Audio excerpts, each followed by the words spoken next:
Good morning and welcome to Liverpool Transfer Daily here on the Blood Red channel. I'm Guy Clarke. Alongside me, Emmet Gates of Liverpool.com to talk about the latest Reds rumours and what the Reds rivals are up to in the transfer market. Plenty to get into. Get your comments and questions in the chat box and we will look to get to them through the course of the show. Alfie, Kumar, Sleepless, all joining us so far this morning here. We've got a couple of topics to get into. Frenkie de Jong and his ongoing situation at Barcelona, as well as a potential outgoing at Liverpool as well. But Emmett, first of all, I'll ask you how you are this morning and how you've taken the news that Thiago could be out for 6 weeks for the Reds. Hi, yeah, doing really good. Thanks. Good to be on another episode of the Blood Red Morning Bulletin. I mean it's a massive blow, isn't it? With Thiago potentially out for 6 weeks to 2 months. I mean, obviously we all know how good Thiago is, and I think the issue around Thiago is that he's so unique within the Liverpool squad that he's almost irreplaceable in what he brings to Liverpool, to the team. So of all the players in Liverpool's midfield who probably don't want to get injured, it's him. Because Liverpool really don't have any other midfielder who can control a game like Thiago does.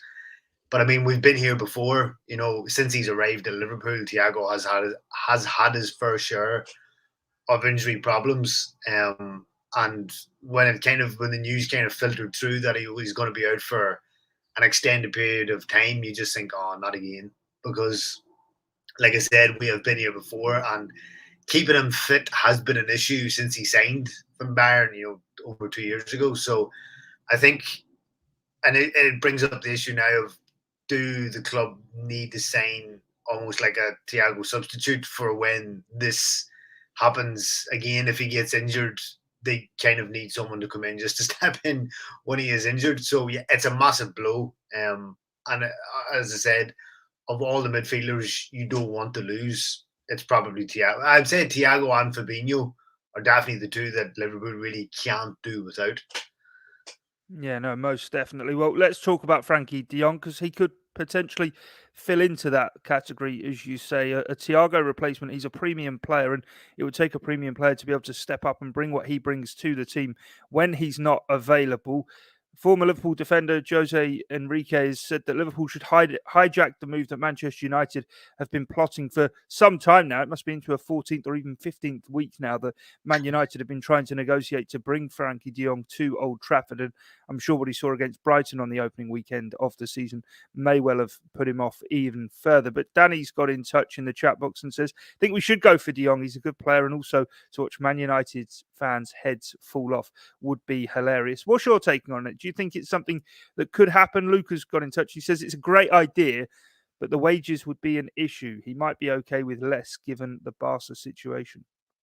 Yeah, I think that's the thing. Like, it's United have been trying to sign de Jong now, which feels for about 2 years at this point, because it's rumbled on and on and on, and it's been so public for so long.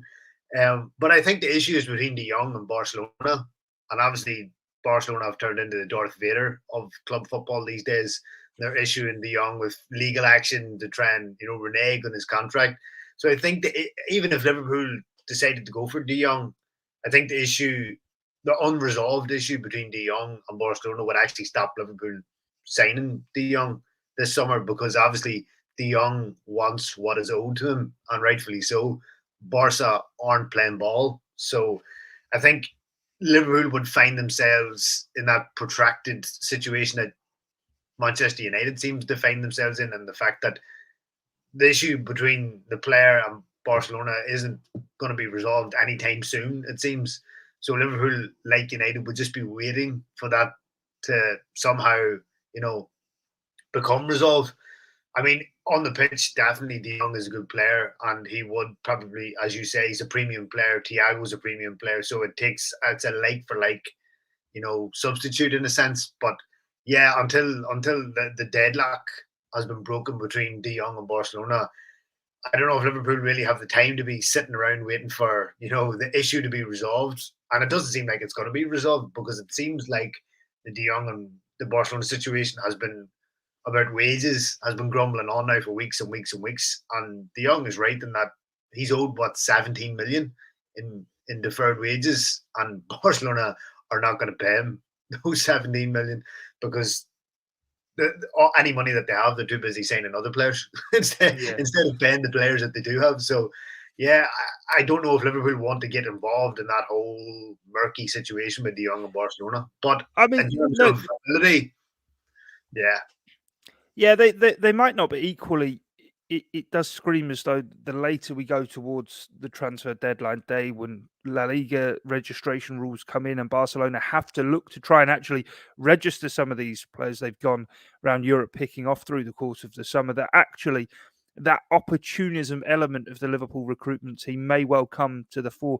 I think, like you, to be fair, the wages is going to be the stumbling block. But we've got plenty of people getting involved in the chat. And since Thiago's injury, the midfield speculation really has gone off. Mohamed saying that he thinks that Liverpool should go for Barella as he would be the best option. Liverpool 420 says we should go for Nunez now and Bellingham next year. Mizo has got in touch, says we need to go for Mateus Nunez. He's our missing piece. I mean, it is interesting, isn't it? Kumar points out that Mateus Nunez really wants to come to Liverpool. He's rejected the chance to join Wolverhampton Wanderers as he wants to play in the Champions League. There are those names that have been tentatively linked through the course of the summer that all of a sudden the speculation seems to be hotting up somewhat.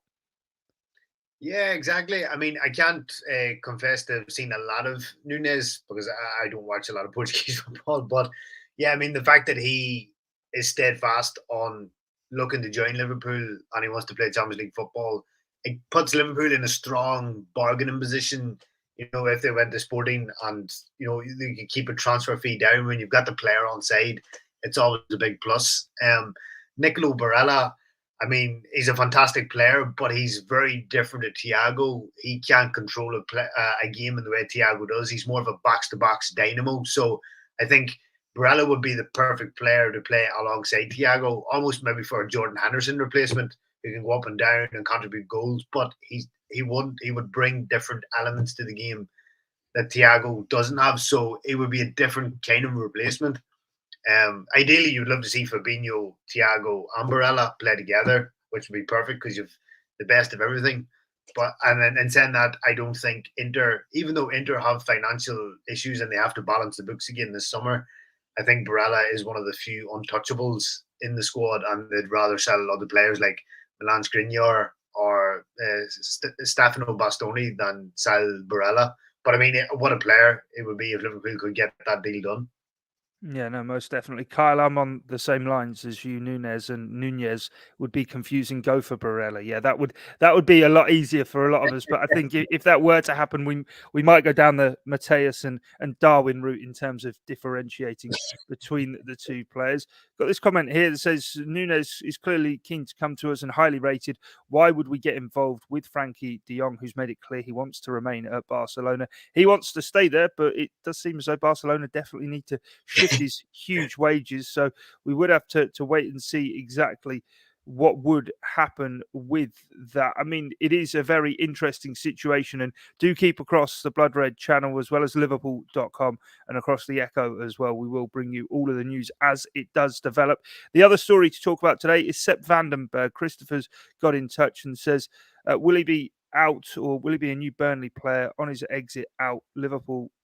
From Liverpool, he could be a great player for Burnley as a young option for them. Of course, it looks as though a loan deal could be in the offing back up to Lancashire for Seth Vandenberg. He spent a fruitful 18 months at Preston North End, and now it looks as though Burnley in the Championship are the next club who wants to take a look at him.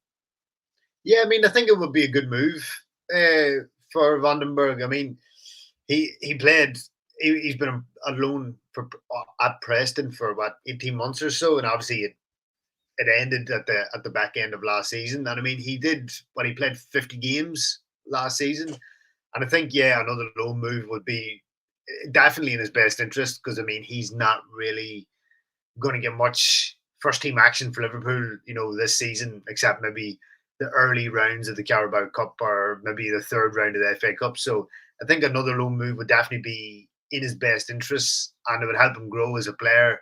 And if he's in the Championship, it's a really good, building block for a player. And as we saw with Harvey Elliott, he did his year at Blackburn, and Tyler Morton now is doing the same. So I think, if you get to cut your teeth in the Championship, it definitely prepares you for life in the Premier League, or stepping up to the Liverpool first team, because the Championship is a very tough division.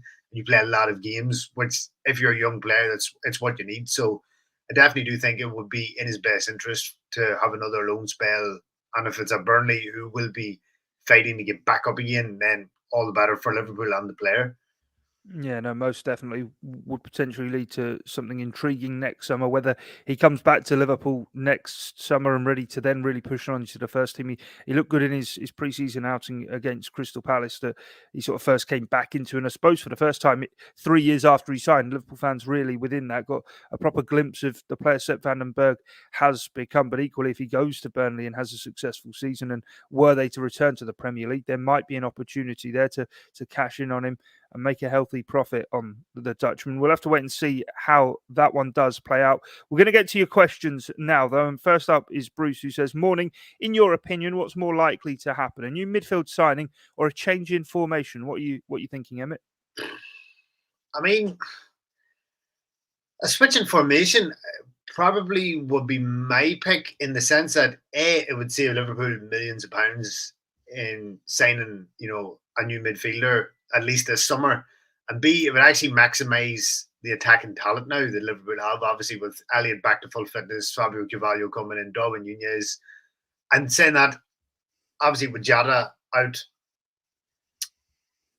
if Klopp was to alter formation, say I don't know, that 4-2-3-1, you're hoping then that all the attacking players remain fit, because Jota's already out. If Firmino was to go down with an injury, then you're kind of thinking, right, do we have to go back to a 4-3-3? So yeah, I think there's pros and cons for either, signing a new midfielder or changing formation. So I think it's a gamble on both sides. But I would probably more lean towards changing formation for now until Thiago come back.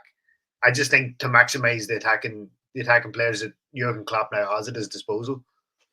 Sleepless has got in touch. Says perfect window would be a new 8 and a winger backup on both sides. Get back in touch. Is that one player who could play across both sides, or a player for each side? Because I have to say I can't see Liverpool doing 3 bits of business in what remains of this window. But equally, I do think he's got a point that actually in those wide attacking areas there isn't actually as much depth maybe as Liverpool certainly had last season. And yeah, it is a player who can play on both wings. I think that would be a wise shout, but not really much doing on that front, it doesn't seem.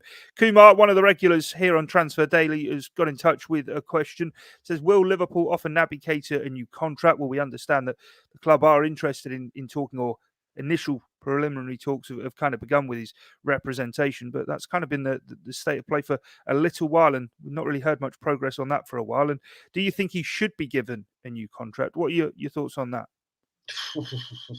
I mean, I have to say I am a fan of Naby Keita. I think he's probably arguably the most divisive player in the Liverpool squad, in that there's people, there's an element of the support that are just always on his back, no matter how good he does, because they always go back to the transfer fee, which he had no control over, and they're like, he's not worth 52 million. And then you've people in the other camp that praise everything he does, even when he is off games. So I think the truth is probably lies somewhere in the middle. Personally, I'm a fan of Naby Keita's. I like what he does, but his injury record, you can't rely on him to get through a full season without injuries. Last season was his best season in terms of staying fit, and I think he played over 2,000 minutes, which is the most he's played since joining Liverpool. I personally would offer him a new deal, but maybe give him just a 2-year extension. And if he continues to get injured, maybe just then either let him go or try and sell him and claw back some of that 52 million. But yeah, I'm a fan of Keita and would like to see him remain. And that will be interesting. He is into the final 12 months of that deal. Final one then, Mr. Cat Cake, what a name that is, says, is Cade Gordon going to have a breakthrough season? I mean, it's a tough one. Like, it's kind of, as we talked about earlier, Gay, the attacking players that Liverpool have now, it's difficult to see him getting too much game time unless, Jota gets injured, Darwin gets injured, Salah gets injured, Elliott gets injured. I mean, you could see him again playing in the earlier rounds of the Carabao Cup, the FA Cup, but I really can't see him getting much game time in terms of the Premier League. Maybe a loan move, a bit like Vandenberg would maybe do him the world of good. And then he comes back maybe next season, maybe looking to try and break into the first team squad. But personally, for me, I can't see it. No, maybe a bit like Harvey Elliott had as well. Go and get a loan move and see how that could work wonders for him. Final one. I said the Cade Gordon one was the last one. I'll quickly take this one. Does Klopp start Nunez over Firmino on Monday? Well, answer there. Nunez has to start. I'd be in the camp of saying that the big man has to be given the go in his home debut in front of the Kop, in front of the home support at Anfield. We'll have to wait and see exactly how that does play out. Friday's Blood Red podcast, of course, will bring you our team predictor ahead of the game, the team selector, which will also be available over the course of the weekend across the Blood Red channel. But Chatbox, thanks for joining us this morning. You've been absolutely terrific. The engagement and involvement in the Chatbox really does go a long way to making the morning show what it is. But from myself, Guy Clarke and Emmet Gates, thanks for your time and your company. Bye for now.